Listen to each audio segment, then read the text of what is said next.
Romanos capítulo 12, y vamos a leer los versículos 1 y 2. Por consiguiente, hermanos, os ruego por las misericordias de Dios que presentéis vuestros cuerpos como sacrificio vivo y santo, aceptable a Dios, que es vuestro culto racional. Y no os adaptéis a este mundo, sino transformaos mediante la renovación de vuestra mente, para que verifiquéis cuál es la voluntad de Dios, lo que es bueno, aceptable y perfecto. Desde hace aproximadamente año y medio hemos estado exponiendo la carta de Pablo a los romanos versículo a versículo. Ayer, solo por curiosidad, quise verificar cuándo iniciamos esta serie y fue el 14 de abril del 2019. Así que tenemos un año y más o menos 7 meses predicando únicamente de Romanos 1 al 11. Pero en la mañana de hoy hemos llegado a lo que podríamos llamar la bisagra de la carta, porque hay un giro aquí desde la parte doctrinal a la parte práctica.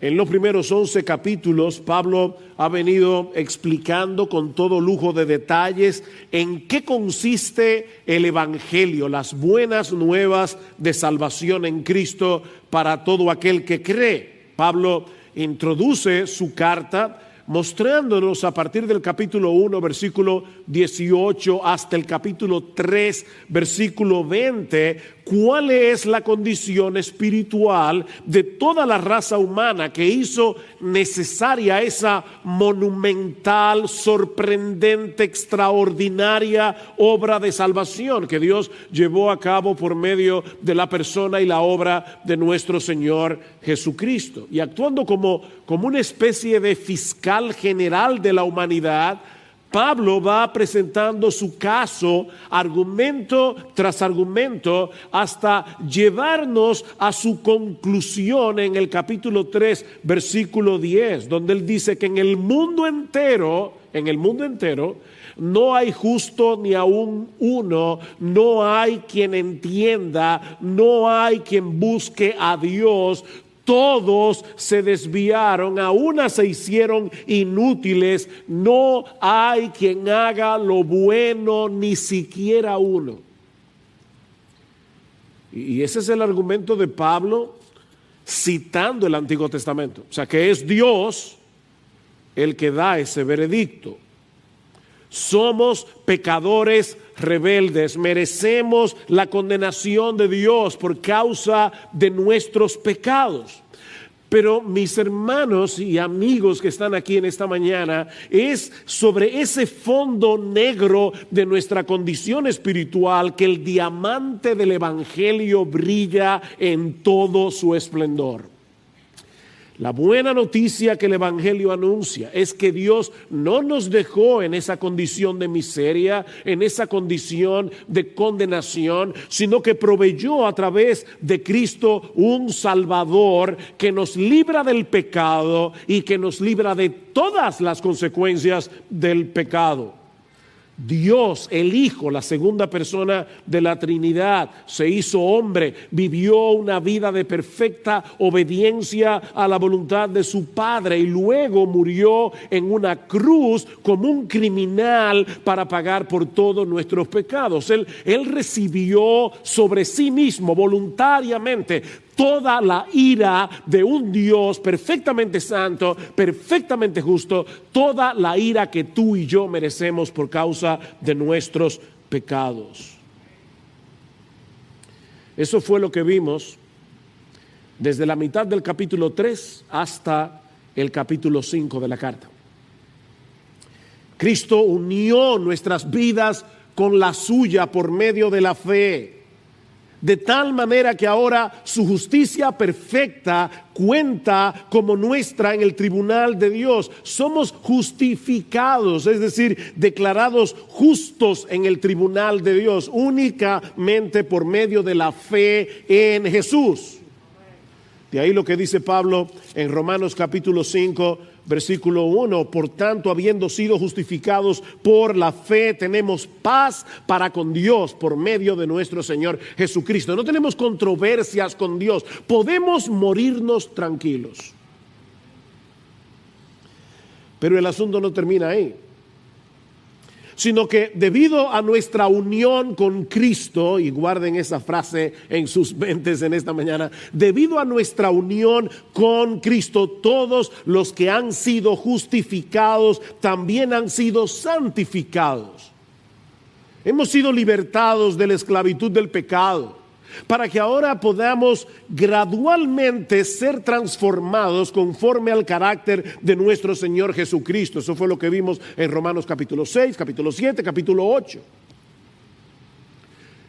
Eso en sí mismo es abrumadoramente extraordinario. Pero resulta mucho más sorprendente si consideramos el hecho de que la única razón, óyeme mi hermano, la única razón por la que ahora disfrutamos de todas esas bendiciones que fluyen de nuestra unión con Cristo es porque Dios de pura gracia decidió amarnos desde antes de la fundación del mundo, como vimos a partir del capítulo 9. Dios tuvo misericordia de nosotros porque Él decidió tener misericordia de nosotros. No había nada, ni en ti ni en mí, que nos hiciera atractivos a los ojos de Dios. Romanos 9:16, Romanos 9:18, Dios tuvo misericordia porque Dios tuvo misericordia. Porque Él decidió amarnos.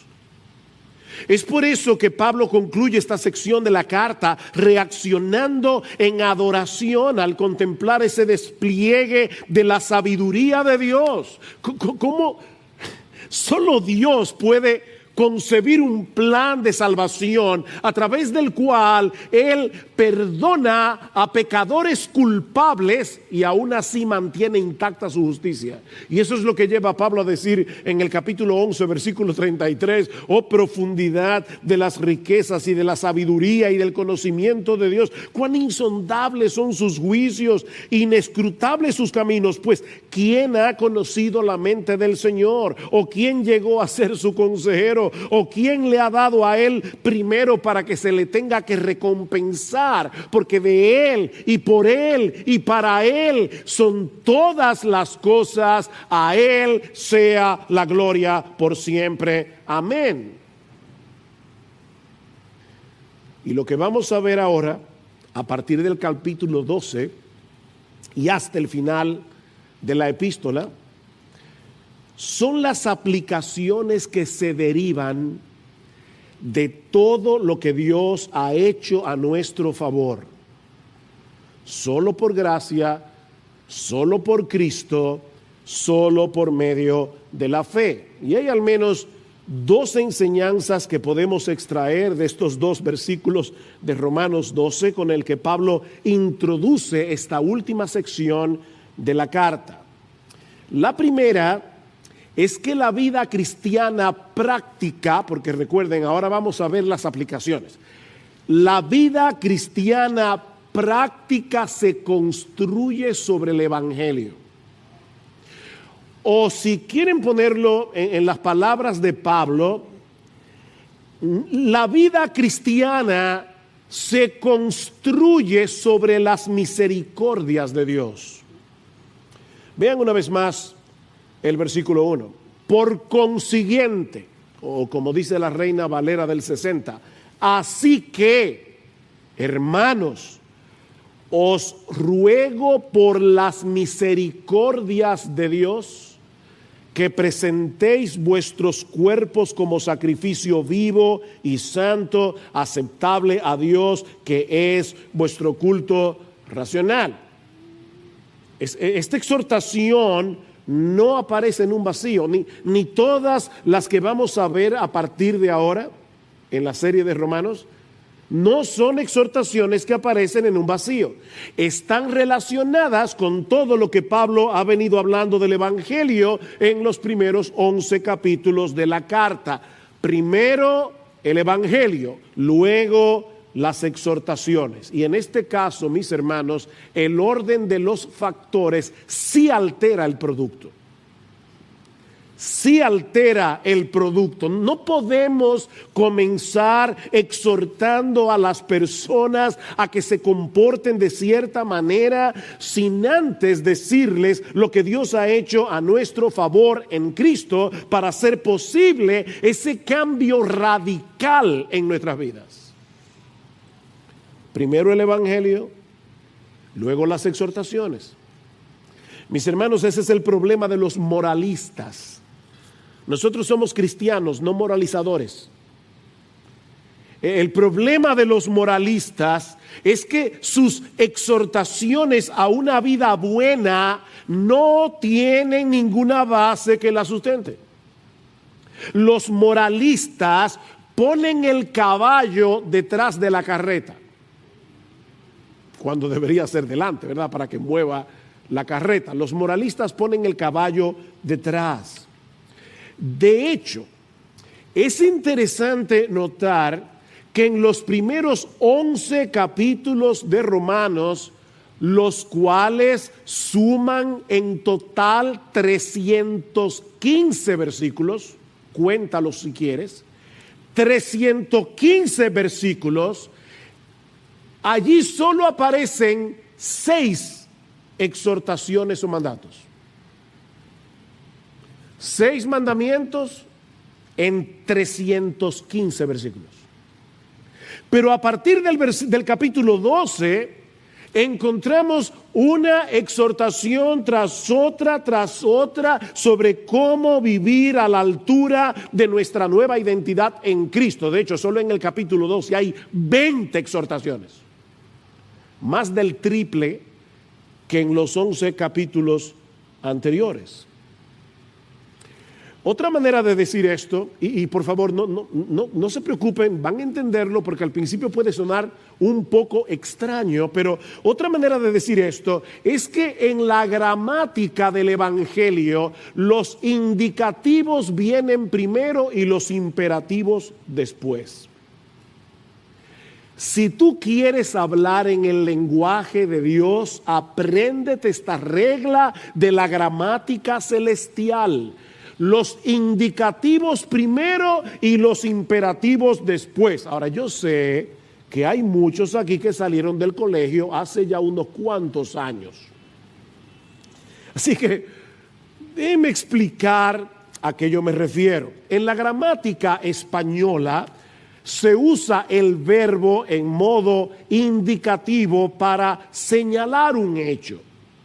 Por ejemplo, Juan tiró la pelota. El verbo está ahí en modo indicativo. Estoy relatando algo que sucedió. ¿Qué fue lo que sucedió? Que Juan tiró la pelota. Ahora, si yo digo, niños, escuchen, si yo digo, Juan, tira la pelota, ¿cuál es la diferencia? Que ahora yo no estoy relatando un hecho, estoy dando una orden, estoy dando un mandato. En ese caso, el verbo está en modo imperativo. Bueno, lo que estamos diciendo, mis amados hermanos, es que en el Evangelio los hechos de nuestra redención en Cristo vienen primero.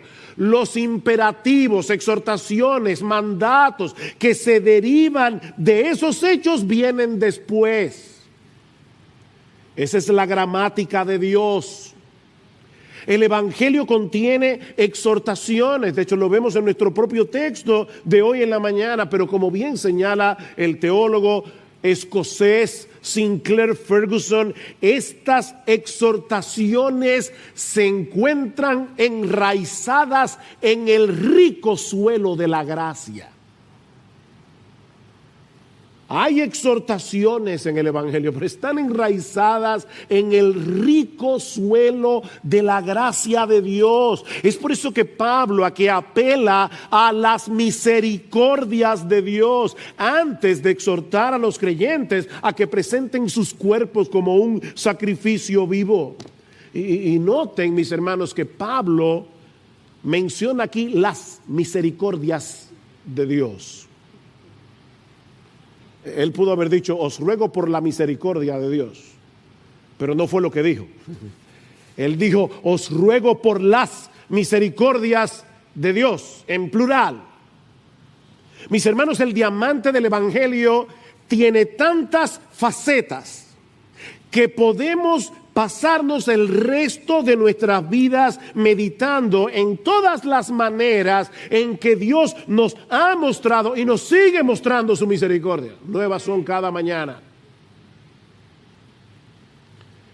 ¿Saben que los diamantes dependen de su precio por los cortes que tienen? Bueno, el Evangelio tiene muchos cortes. Es un diamante multifacético. Este es un tema que nunca se agota. Podemos meditar en las misericordias de Dios las 24 horas del día, los 365 días del año, y nunca llegará el momento en que nos quedemos en blanco, sin nada por lo cual agradecer a nuestro Dios por todo lo que Él ha hecho, por todo lo que Él está haciendo y por todo lo que hará, únicamente por causa de Jesucristo. Mira, mi hermano, esas misericordias comenzaron antes de que tú nacieras. Esas misericordias comenzaron en la eternidad, cuando Dios nos escogió para amarnos en Cristo de pura gracia desde antes de la fundación del mundo. Miren, solo meditar en eso es suficiente para pasar el resto de nuestras vidas glorificando a Dios y dándole gracias. Él te amó, te escogió por nombre, con nombre y apellido, para que tú seas de Él.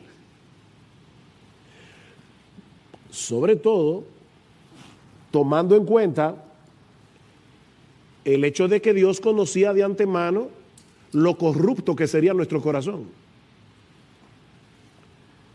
Dios sabía de antemano, cuando nos escogió, que nosotros no lo íbamos a escoger a Él naturalmente. Y sabía de antemano el precio que Él iba a tener que pagar para rescatarnos de esa condición y reconciliarnos con Él. La vida de su precioso Hijo.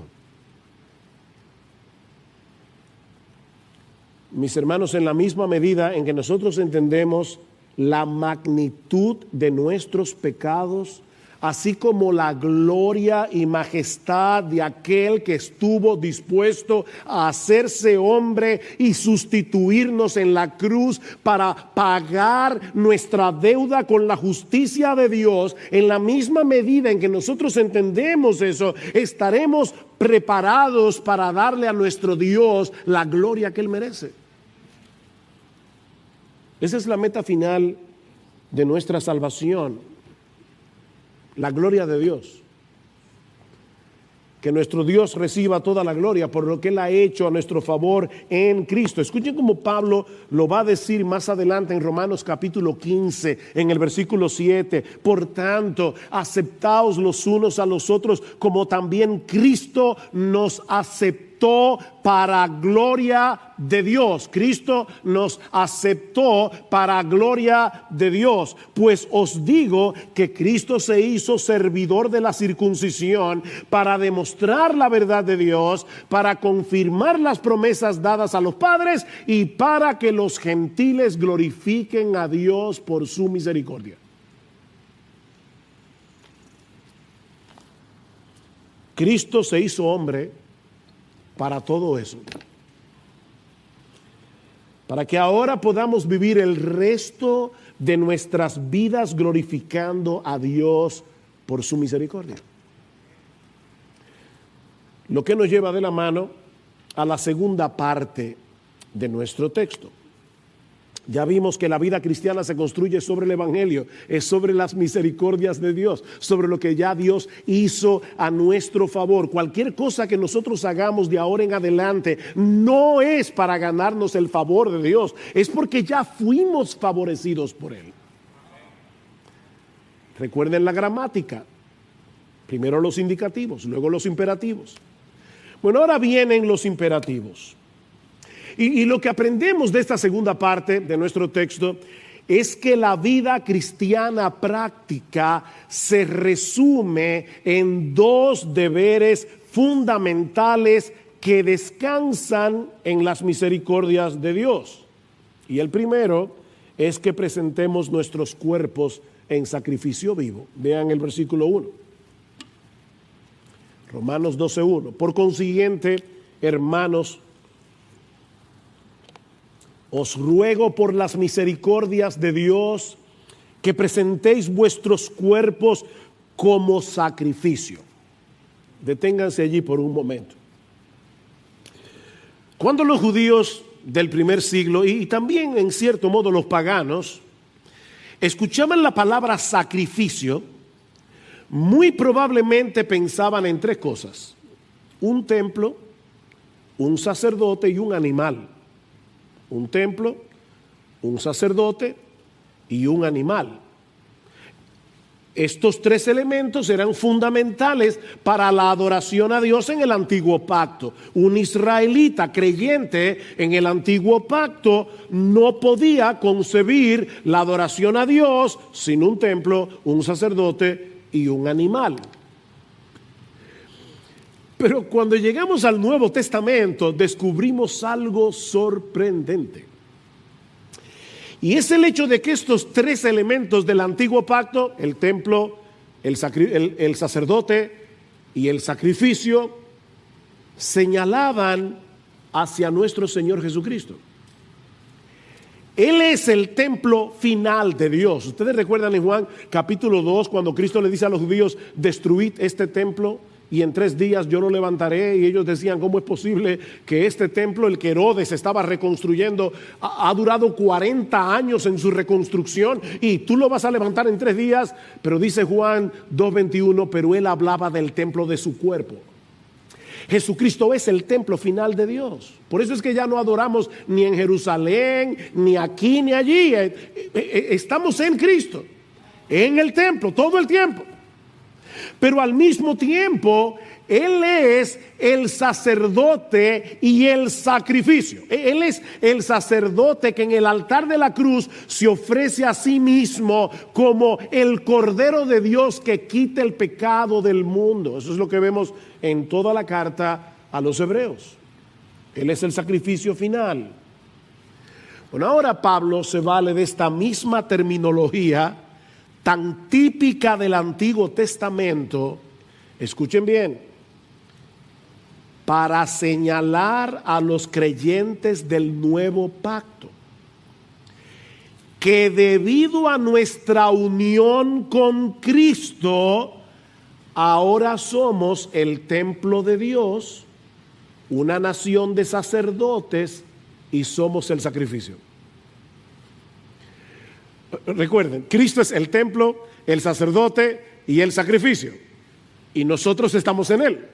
Así que por causa de nuestra unión con Cristo, nosotros somos el templo, nosotros somos los sacerdotes y nosotros somos el sacrificio. Vean lo que dice en Primera de Pedro capítulo 2 versículo 4 al 5. Y ese texto es importante porque usa palabras muy similares a las de Romanos 12:1. Dice Pedro: viniendo a Él como una piedra viva, desechada por los hombres, pero escogida y preciosa delante de Dios, también vosotros como piedras vivas, sed edificados como casa espiritual, el templo, para un sacerdocio santo, para ofrecer sacrificios espirituales aceptables a Dios por medio de Jesucristo. ¿Ven? Somos el templo, los sacerdotes y el sacrificio. Solo que ahora ese sacrificio no tiene nada que ver con el perdón de los pecados, sino con nuestra consagración, con nuestra entrega total a Dios por lo que Él ya hizo en Cristo para perdonar nuestros pecados. Nosotros no hacemos sacrificios para el perdón de los pecados. Eso lo hizo Jesús. Por eso es que Pedro dice que nuestros sacrificios espirituales son aceptables a Dios por medio de Jesucristo. De manera que el sacrificio del que Pablo está hablando en Romanos capítulo 12, versículo 1, mis amados hermanos, es la entrega de todo nuestro ser como una manifestación de nuestra gratitud hacia Dios por todas sus misericordias. En vez de traer un animal para ser sacrificado como hacían los israelitas en el Antiguo Testamento, nosotros somos el sacrificio. Ese es el culto, dice Pablo al final del versículo 1, que ahora rendimos a Dios, la presentación de nuestros cuerpos como un sacrificio vivo. Hay una obsesión ahora con el cuerpo. Y eso no es nuevo, los griegos tenían esa misma obsesión. Una obsesión, los gimnasios son el nuevo templo de hoy, donde las personas van a adorar. Y yo no digo que todo el que vaya a un gimnasio va por eso. Yo estoy diciendo simplemente que hay personas que usan los gimnasios como un templo de adoración a su propio cuerpo. Hay una obsesión con el cuerpo. Y lo que Pablo está diciendo es, sí, toma ese cuerpo y sacrifícaselo a Dios. Esa debe ser tu obsesión. No las libras. El sacrificio, la consagración. Mis hermanos, la verdadera adoración en el nuevo pacto no consiste en algo que hacemos en un lugar determinado, en un día de la semana. Es la entrega total de todo nuestro ser con la determinación de hacer todo lo que hacemos para la gloria de Dios. Adorar a Dios no es algo místico. Estoy aquí.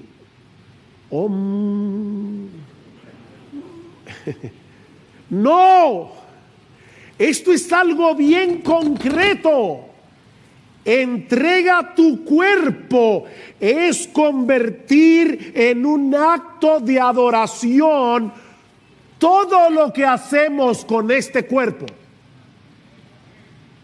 ¿Ven por qué yo les decía y oraba para que el Señor nos ayudara a tener un entendimiento más amplio de lo que significa ser cristiano? Mis hermanos, esa es la misma enseñanza que vimos hace meses atrás cuando estudiamos Romanos capítulo 6. Vayan conmigo una vez más a Romanos capítulo 6, versículo 11. Así también vosotros consideraos muertos al pecado, pero vivos para Dios en Cristo Jesús. Esa es la enseñanza, la exhortación. Por tanto, no reine el pecado en vuestro cuerpo mortal, para que no obedezcáis sus lujurias, ni presentéis los miembros de vuestro cuerpo al pecado como instrumentos de iniquidad, sino, aquí está la exhortación de Romanos 12, presentaos vosotros mismos a Dios como vivos de entre los muertos y vuestros miembros a Dios como instrumentos de justicia.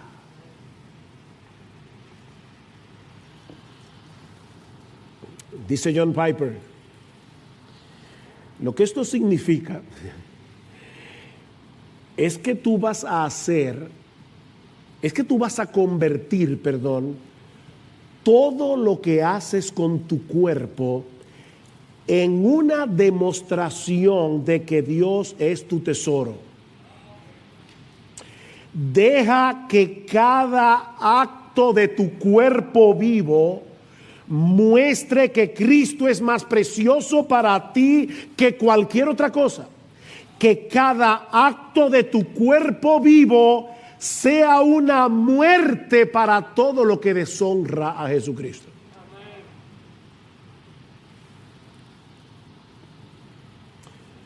La razón por la que Pablo nos exhorta a presentar nuestros cuerpos, los evangélicos hablamos mucho de entregar el alma. Vamos a salvar almas. No, vamos a salvar gente que tienen cuerpo y tienen alma. Y cuando Cristo salva, salva el cuerpo y el alma. No una sola cosa.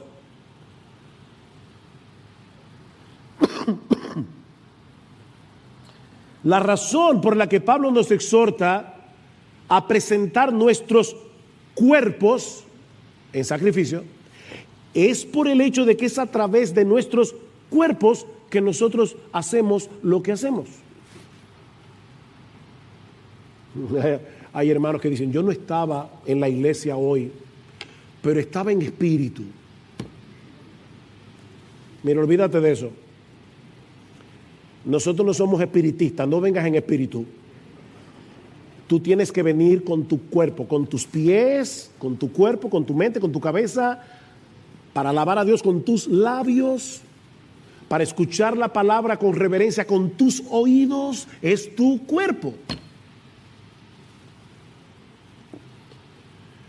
Es con nuestros cuerpos que nosotros pecamos. Y es con nuestros cuerpos que servimos a Dios.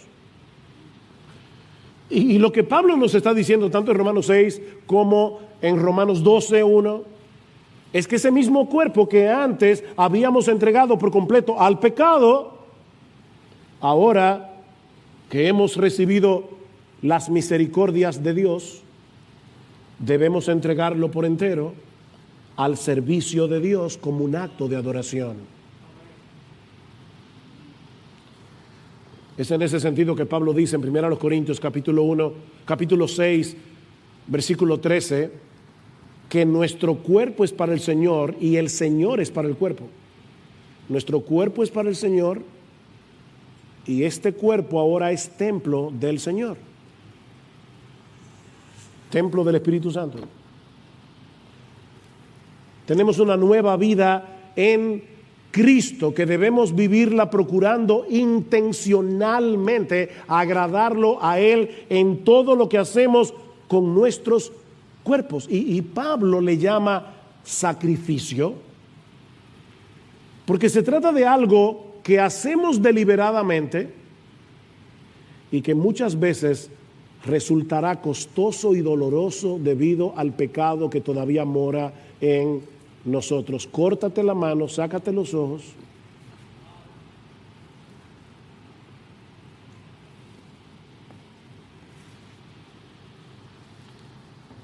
Y miren, mis hermanos, contrario a lo que mucha gente piensa, esta no es una entrega que se hace una sola vez. Ciertamente, todos nosotros nos entregamos a Dios en el momento de nuestra conversión. Pero constantemente debemos recordar que nuestros cuerpos no nos pertenecen. Por eso es que el Señor nos dice en Lucas, niégate a ti mismo, toma tu cruz cada día y sígueme. ¿Por qué cada día? O porque todos los días yo trato de bajar mi cuerpo de esa cruz. Constantemente debemos recordar que este cuerpo es el instrumento con el que ahora adoramos a Dios, procurando su gloria en todo lo que hacemos, ya sea que estemos aquí congregados como iglesia o en nuestros lugares de trabajo o compartiendo con nuestra familia en casa o en nuestro tiempo de ocio.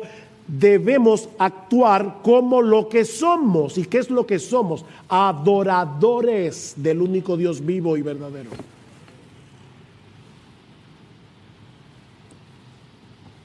Alguien decía, me encanta esto, adorar es vivir tu vida de tal manera que por lo que dices, lo que piensas, lo que sientes, lo que haces con tus brazos, con tus labios, con tus ojos, con tus piernas, con tus manos, todo demuestra que Él es más valioso que cualquier otra cosa. Eso es adorar. Y en ese sentido yo pienso, mis hermanos, que debemos tener cuidado al decir que nosotros venimos a la iglesia a adorar a Dios. Ahora, no me malentiendan. Nosotros venimos a la iglesia a adorar a Dios. Eso es verdad. Pero yo creo que sería más preciso decir que nosotros venimos a la iglesia a continuar adorando. Eso es más preciso, porque supuestamente eso era lo que estábamos haciendo todo el resto de la semana. La diferencia es que ahora lo estamos haciendo como pueblo de Dios, en la presencia especial de Dios, en el día del Señor. Lo que ocurre en este lugar cada domingo debe ser una extensión de esa vida que vivimos el resto de la semana para la gloria de Dios. Somos adoradores que nos reunimos una vez a la semana juntos como iglesia para adorar. Pero éramos adoradores antes de llegar aquí.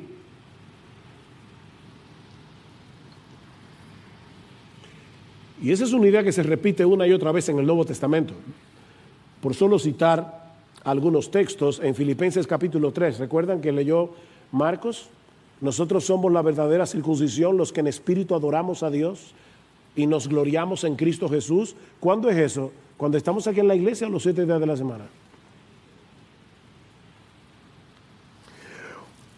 1 Corintios 6. ¿O no sabéis que vuestro cuerpo es templo del Espíritu Santo, que está en vosotros, el cual tenéis de Dios, y que no sois vuestros? Somos templo 24/7, el creyente. Pues por precio habéis sido comprados.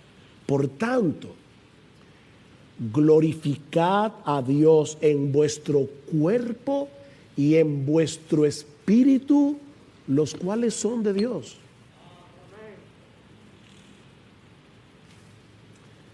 Sí, pastor, por eso es que yo hago mi devocional todos los días. Nadie ha mencionado aquí la palabra devocional. 1 Corintios 10:31.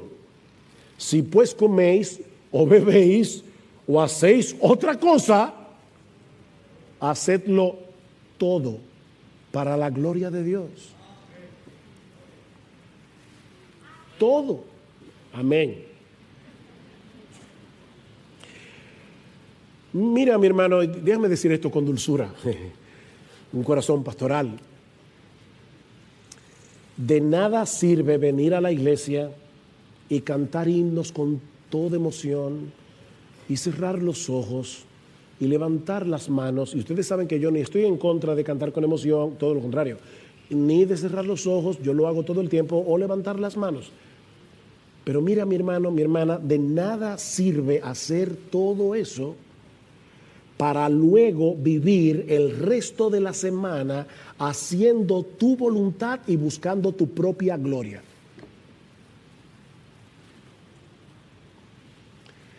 La verdadera adoración es un estilo de vida. Es un estilo de vida. Ya que Dios nos compró para Él, debemos presentar nuestros cuerpos como sacrificio vivo y santo. Es decir, lo contrario a lo que hacíamos cuando éramos inconversos, que usábamos los miembros de nuestros cuerpos para pecar contra Dios, para vivir de espaldas a Dios. Ese sacrificio, dice Pablo, es aceptable a Dios. Y eso parece que está de más. Pero Pablo quiere enfatizar el hecho de que nuestra meta en la vida ha sido reorientada. ¿Tú viste eso? Nuestra meta en la vida en el momento de la conversión fue reorientada radicalmente. En vez de procurar agradar a los demás, en vez de procurar agradarte a ti mismo, nuestra meta es agradar a Dios. Y todo lo que hagáis, sea de palabra o de hecho, hacedlo todo en el nombre del Señor Jesús, dando gracias a Dios Padre por medio de Él. Si lo que vas a hacer, tú no puedes hacerlo en el nombre de Jesús, ni dándole gracias a Dios por eso que tú vas a hacer, no lo hagas. No lo hagas.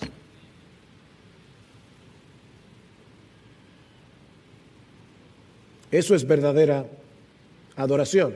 Y no lo hacemos, yo repito otra vez, para ganarnos el favor de Dios, sino porque ya fuimos favorecidos, de pura gracia. Por eso es que Pablo dice al final del versículo 1 que eso es nuestro culto, la palabra es latría. Idolatría es adorar un ídolo. Bueno, esa latría solo se le debe a Dios, no a María, ni a los ángeles, ni a los santos, solo a Dios. Y Pablo dice, esa es nuestra latría, nuestro culto lógicos, dice el griego, de donde viene nuestra palabra lógico. Es nuestro culto racional, es nuestro culto razonable. Mis hermanos, esa entrega total de todo nuestro ser es la única respuesta razonable a las misericordias de Dios. Es lo único razonable que tú puedes hacer, que yo puedo hacer. Dice un comentarista: una vez que tienes un entendimiento claro de la misericordia de Dios, cualquier otra cosa que no sea un sacrificio total y completo de ti mismo a Dios es completamente irracional. Si pones este texto al revés, todo lo que no sea una entrega a Dios total es irracional. Lo que nos lleva al segundo deber. Recuerden que hemos dicho, nuestro mensaje tiene 2 puntos, no quiero que te pierdas en la estructura. Primer punto, la vida cristiana se construye sobre el evangelio. En segundo punto, la vida cristiana práctica se resume en 2 deberes fundamentales. ¿Cuáles son esos 2 deberes fundamentales? Primero, entrega todo tu cuerpo como sacrificio, pero no vas a poder hacer eso sin hacer lo segundo. Debemos dejarnos transformar por la renovación de nuestra mente. Versículo 2. Romanos capítulo 12, versículo 2. Y no os adaptéis a este mundo, sino transformaos mediante la renovación de vuestra mente, para que verifiquéis cuál es la voluntad de Dios, lo que es bueno, aceptable y perfecto. Aquí tenemos un mandamiento negativo, un mandamiento positivo. El mandamiento negativo: no nos adaptemos a este mundo.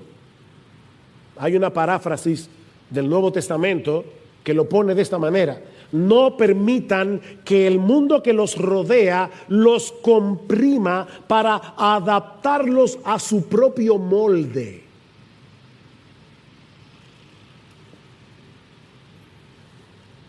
Este mundo tiene un sistema de valores y de prioridades totalmente contrarios a Dios, y no es un mundo pasivo. Este sistema mundano en el que nosotros vivimos, cuando hablamos del mundo aquí, no nos estamos refiriendo al planeta Tierra, nos estamos refiriendo a ese sistema de maldad que impera en este mundo y que es contrario a Dios. Ese sistema, mis hermanos, trata por todos los medios de imponerse sobre nosotros. Frecuentemente de una manera sutil, no es tan claro a veces. De hecho, la mayoría de las veces no es tan claro. En una manera sutil, insistente, constante, prolongada.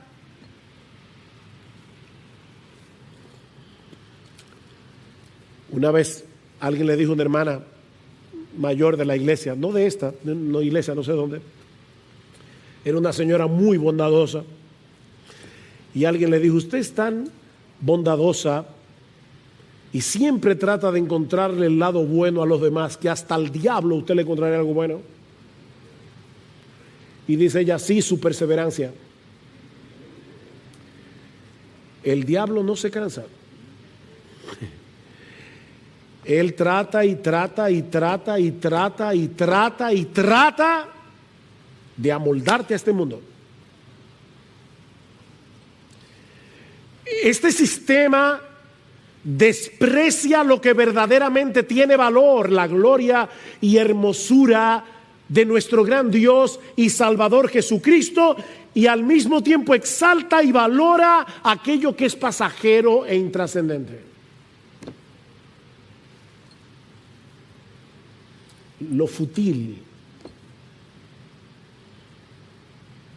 Un filósofo árabe, Khalil Gibran, escribió una historia acerca de dos ladrones que idearon la manera más eficaz para poder robarle al pueblo. Vamos a salir de noche y vamos a cambiarle el precio a todas las cosas. Lo que vale mucho le vamos a poner el precio menor, y lo que vale más menos le vamos a poner el precio mayor. Y dice Gibran, desde aquella época el mundo está confundido.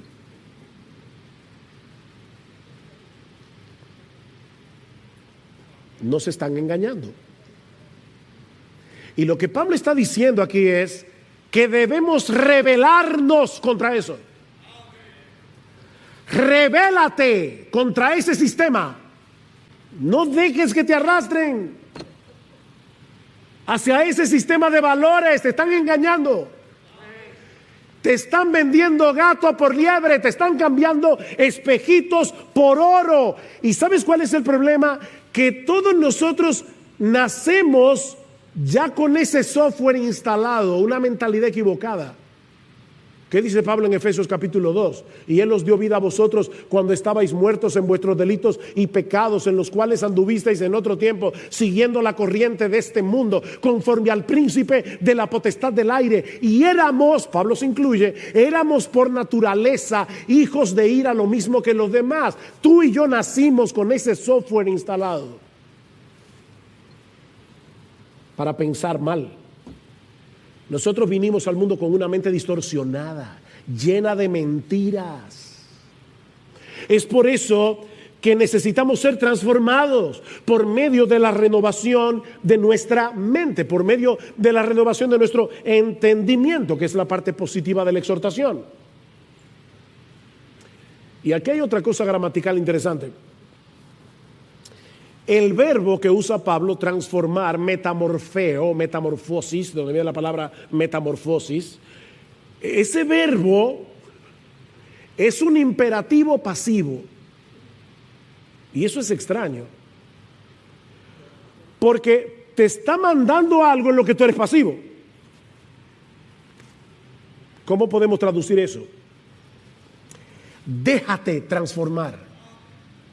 ¿Ven? Déjate transformar. La verdadera santidad no consiste simplemente en tratar de cambiar nuestra conducta. No. Necesitamos permitir que la luz del Evangelio penetre, ilumine nuestro entendimiento, instale en nosotros una nueva forma de pensar, un nuevo sistema de valores. Ese proceso se inicia en la conversión. Dice Tito, fuimos renovados por el Espíritu Santo, y usa la misma palabra aquí. Pero es algo que continúa a lo largo de toda nuestra vida.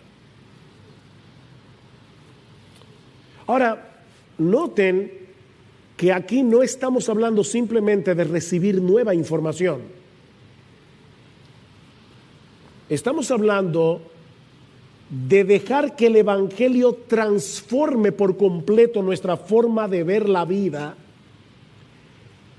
al contemplarla a través de la hermosura de Jesús. No es simplemente nueva información, no es que, mira, esto está mal y ahora esto está bien. Eso es una información. Ese cambio no dura.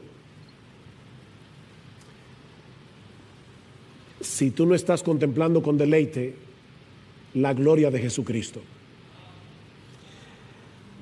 Escuche cómo Pablo describe este proceso de transformación. Según los Corintios 3:18. Por tanto, todos nosotros, mirando a cara descubierta como en un espejo la gloria del Señor, somos transformados. Metamorfosis otra vez. Somos transformados de gloria en gloria, en la misma imagen, como por el Espíritu del Señor. ¿Sabes cómo funciona esto? Tú terminas convirtiéndote en lo que adoras. Salmo 115, versículo 8. Semejantes a ellos, a los ídolos, son los que los hacen.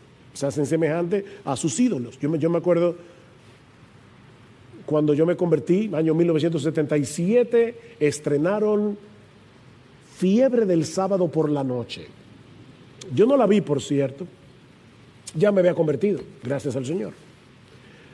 Pero yo decía, ¿y por qué que ahora todos los muchachos andan con esto aquí, ¿cómo se llama esto? La manga de la camisa. Porque así lo usa John Travolta. Y lo grande es que los adolescentes, sobre todo, tienen un afán de ser únicos. Pero yo no soy como todo el mundo, que entonces se hacen como todo el mundo. Es una cosa rara. Por eso le digo que es muy sutil. Pablo continúa diciendo: pero si nuestro evangelio está aún encubierto, entre los que se pierden está encubierto, en los cuales el Dios de este siglo cegó el entendimiento de los incrédulos para que no les resplandezca la luz del evangelio de la gloria de Cristo, el cual es la imagen de Dios. Si tú no puedes ver a Cristo glorioso, mi amigo, es porque el diablo te está cegando. Porque no nos predicamos a nosotros mismos, dice Pablo, sino a Jesucristo como Señor, y a nosotros como vuestros siervos por amor a Jesús. Pablo, ¿y por qué tú predicas si acabas de decir que el pecador está ciego? Yo predico.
Porque Dios, que mandó que de las tinieblas resplandeciese la luz, es el que resplandeció en nuestros corazones para iluminación del conocimiento de la gloria de Dios en la faz de Jesucristo. ¿Ves? Lo que Pablo nos enseña en este pasaje es que el mismo proceso que Dios usó en nuestra conversión, abrir nuestros ojos a través de la predicación para que veamos nuestro pecado y para que veamos a Jesucristo como el todo suficiente Salvador, digno de toda gloria, digno de toda admiración. Ese proceso es el que Dios usa en nuestra santificación. El mismo proceso que usó en la conversión es el que usa en la santificación. Viendo su gloria somos transformados de gloria en gloria. Sinclair Ferguson, otra vez, Lo explica de esta manera: en la medida en que la grandeza del Evangelio comienza a llenar y a expandir nuestras mentes, mientras llegamos a conocer al Hijo de Dios a través de la palabra de Dios y por el Espíritu de Dios, un proceso de cambio toma lugar en nuestros pensamientos, en nuestros sentimientos, en nuestros deseos y en nuestro vivir. La palabra de Dios y el Espíritu de Dios obran juntos, transformándonos activa y poderosamente.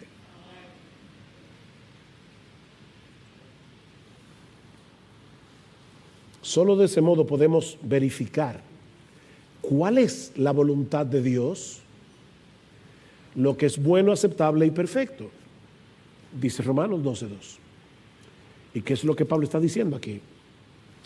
Que cuando la mente es renovada por la palabra de Dios y comenzamos a valorar la gloria, la hermosura de Jesucristo por encima de todas las cosas y a encontrar nuestro máximo deleite en Él, no solo vamos a comprender cuál es la voluntad de Dios, qué es lo que Dios quiere de nosotros, sino que vamos a estar de acuerdo con Él en que eso es lo mejor para nosotros.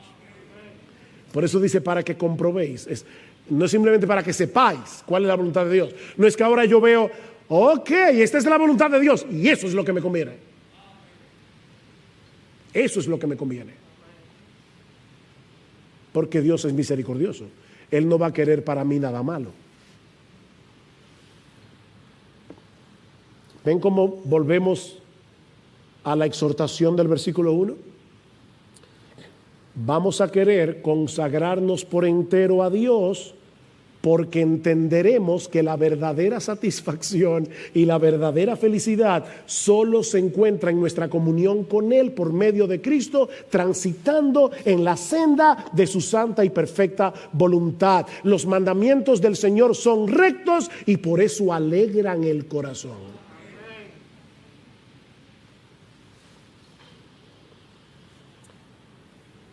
El hecho de hablar de sacrificio puede llevarnos a pensar que el llamado de Dios es algo como esto. Mira, tú vas a vivir una vida miserable aquí en la tierra, pero no te preocupes que al final viene la gloria.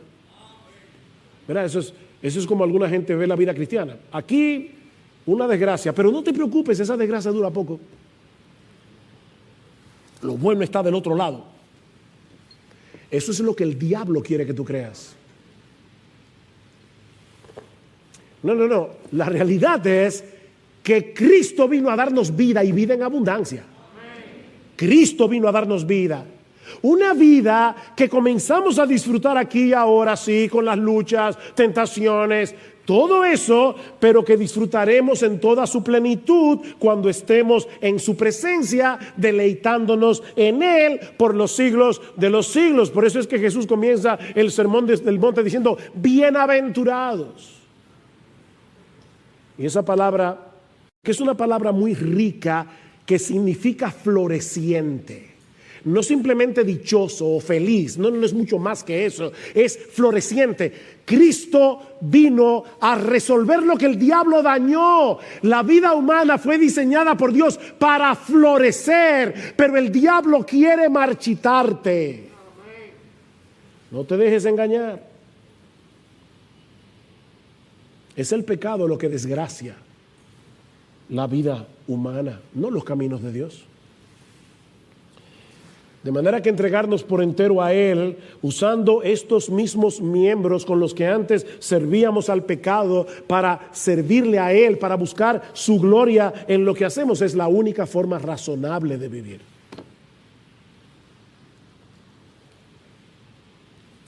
Y a la luz de esa realidad, déjame hacerte una pregunta.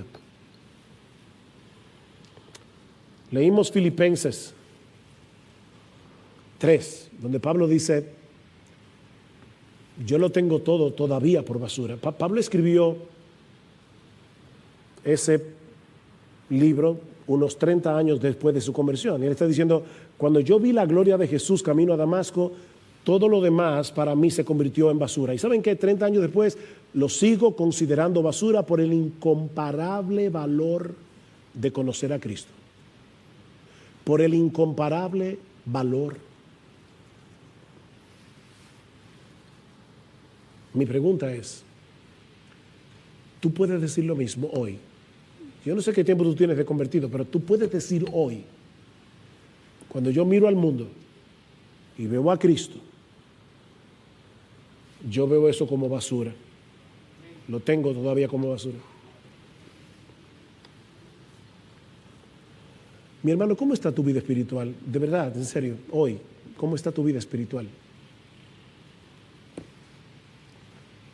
Mi esposa me dijo ayer o antes de ayer, no me acuerdo, que debemos tener cuidado para no vivir de glorias pasadas. Y yo le dije, uy, qué bueno está eso. Lo voy a decir en el mensaje. Porque hay hermanos aquí que tienen ya bastante tiempo en el Señor. Y pueden estar viviendo de gloria pasada. ¿Tú te acuerdas cuando salimos a evangelizar y visitar los hospitales? Sí, pero eso ya pasó. Yo estoy hablando de ahora. No vivas de glorias pasadas. Eso ya pasó. Es como está tu vida espiritual hoy. Ahora. ¿Qué tan intencionalmente tú estás viviendo hoy, procurando la gloria de Dios en todo lo que haces, procurando que Él sea reconocido como hermoso, como digno de obediencia, como digno de adoración? Mira, mi hermano, mi hermana, si tú has decaído espiritualmente, te has enfriado en tu fe, es porque has olvidado las misericordias de Dios. Y porque has perdido de vista la hermosura de Jesús. Es tan sencillo como eso. La gloria de Jesús está eclipsada. ¿Saben lo que es un eclipse, verdad? Que aquí está el sol, la luna se interpone, ya no veo el sol, ya no veo la luz como la veía antes, el mundo como que pierde su color, se vuelve mustio, gris. ¿Es así como tú ves la vida cristiana ahora? Jesús está eclipsado. Porque otras cosas se están interponiendo entre tú y Él. Pero mi hermano, tú no tienes que seguir viviendo en esa mediocridad espiritual. Vuelve a meditar en las misericordias de Dios para contigo. Vuelve a meditar en las misericordias de Dios, en las pasadas, en las presentes. Recuerda, nuevas son cada mañana. Hace mucho leí la historia de un individuo que va manejando su carro y cuando llega a la vía del tren, de repente el carro se le apaga. En medio de la vía. Él tranquilamente no ve ningún tren a la vista, comienza a tratar de desabrocharse el cinturón de seguridad para prender el vehículo, pero el cinturón está trabado. Y de repente él ve a lo lejos un tren que se acerca.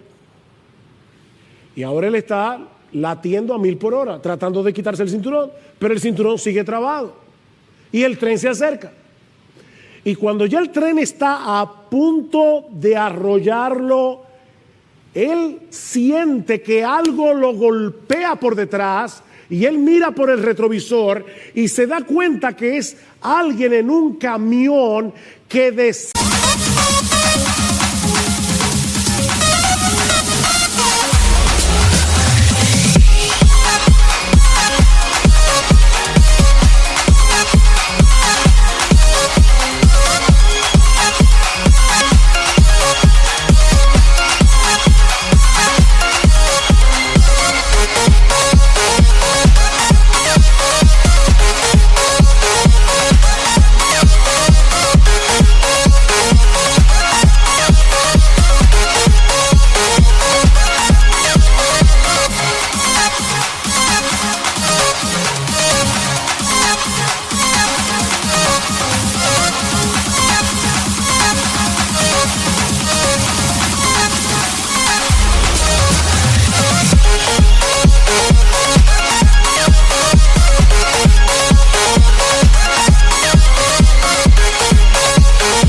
tuercen la vía para sacarlo a él y el tren se lo lleva de encuentro.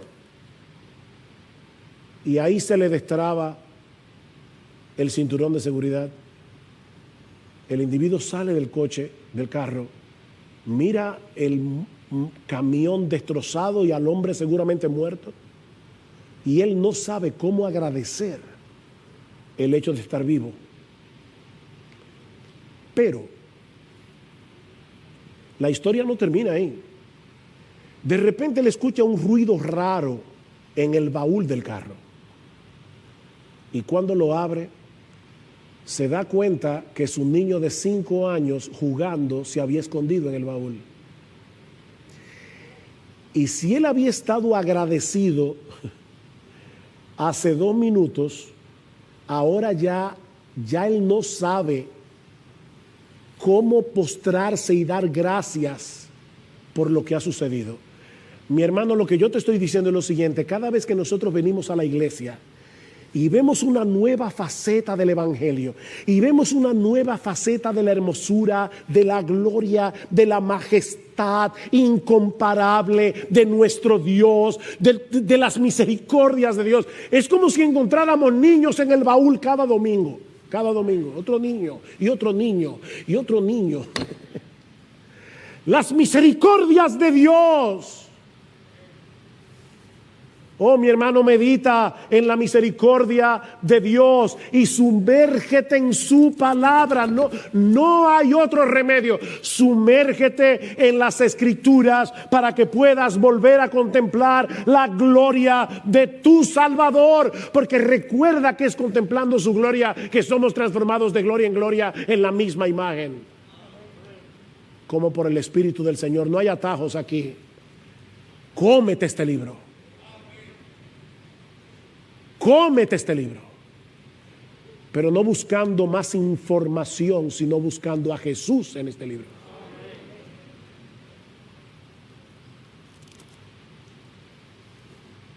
Permítame terminar con esta bendición pastoral que se encuentra en Hebreos 13, porque ese es mi deseo para ustedes y para mí.